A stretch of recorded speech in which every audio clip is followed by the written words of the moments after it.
আপনি কি কখনো এমন জায়গার নাম শুনেছেন যেখানে পা রাখার পর মানুষ ধীরে ধীরে পাগল হয়ে যায়? শুধু আচরণ নয়, বদলে যায় পুরো মানসিকতা। আর সেই জায়গা আসলে কোনো বনের ভিতর নয়, ফ্রান্সের এক পাহাড়ি গ্রামের মাঝে দাঁড়িয়ে আছে একটি প্রাচীন চ্যাপেল, যার নাম দ্য গ্রিন চ্যাপেল।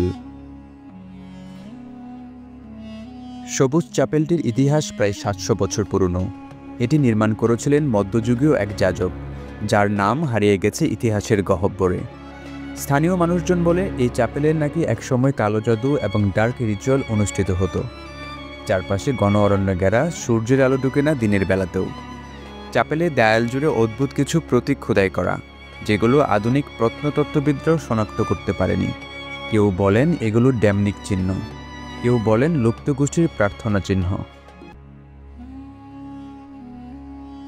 যারা সেখানে গিয়েছেন তারা জানায় প্রথম ৫ মিনিটেই শরীরে অস্বস্তি শুরু হয়, মাথা ঘোরা, বুক ধড়ফড়, মনে হয় কেউ আপনার পেছনে দাঁড়িয়ে আছে। এক পর্যটক জানায়, আমি হঠাৎ আমার স্ত্রীকে চিনতে পারছিলাম না, আমি চিৎকার করে উঠেছিলাম। কিছু মানুষ বের হওয়ার পর মানসিক ভারসাম্য হারিয়ে ফেলে। মনোবিজ্ঞানীরা একে বলেন সাডেন ট্রমা ডিসওরিয়েন্টেশন। এমনকি পশু পাখিও সেই এলাকায় যেতে চায় না।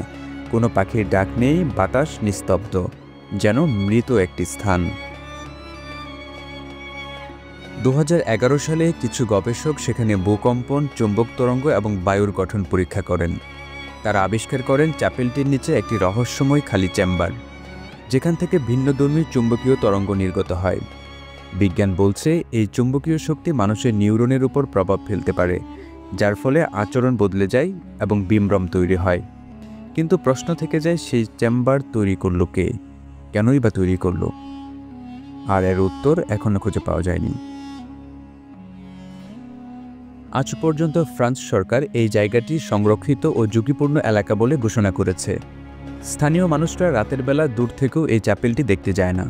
অনেকেই বলে এটা শুধু পাথরের একটা গির্জা না, এটা একটা ফাঁদ। কেউ বলে এখানে আত্মারা আটকে আছে, কেউ বলে এটি অভিশপ্ত স্থান। সত্য মিথ্যা যাই হোক, চ্যাপেলের দিকে পা বাড়ানোর সাহস দেখায় না কেউ। সবুজ চ্যাপেল, এটা কি শুধুই এক পরিত্যক্ত ইমারত, নাকি অতীতের কোনো অন্ধকার শক্তি আজও সেখানে নিঃশব্দে নিঃশ্বাস ফেলছে? যেখানে শব্দ থেমে যায়, যুক্তি হার মানে, আর চোখের সামনে বাস্তবতা ধীরে ধীরে বিকৃত হয়ে ওঠে, ঠিক সেইখানে দাঁড়িয়ে আছে এই রহস্যময় চ্যাপেলটি।